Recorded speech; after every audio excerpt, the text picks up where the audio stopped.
Congratulations! You just received your ZAP Antibody Internalization Kit. Let's take a look and see what's inside. There are 5 basic components.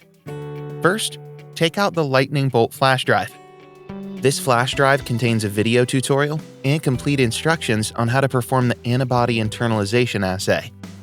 Each component in the kit will have a lot number, concentration, and molecular weight. You'll have 50 to 500 micrograms of material, depending on the size of the kit you ordered.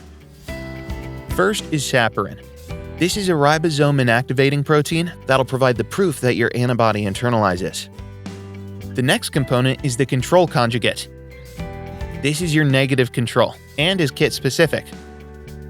The next component is the secondary conjugate and is also kit-specific. Either IgG ZAP, Fab ZAP, IgM ZAP, or Fab FC ZAP. The next components are for the developing portion of the assay. The first component is PMS.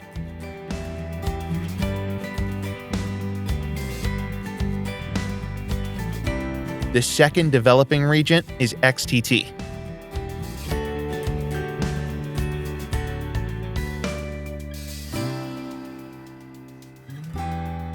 To perform the assay, you'll use standard 96-well tissue culture plates.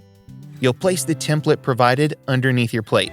The template is color-coded and illustrates where to add the media alone or secondary conjugate alone.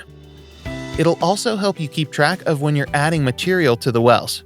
You'll supply your own cells of interest and media for the cells, as well as the microcentrifuge tubes to make your dilutions. That's it. You're ready to determine if your antibody internalizes.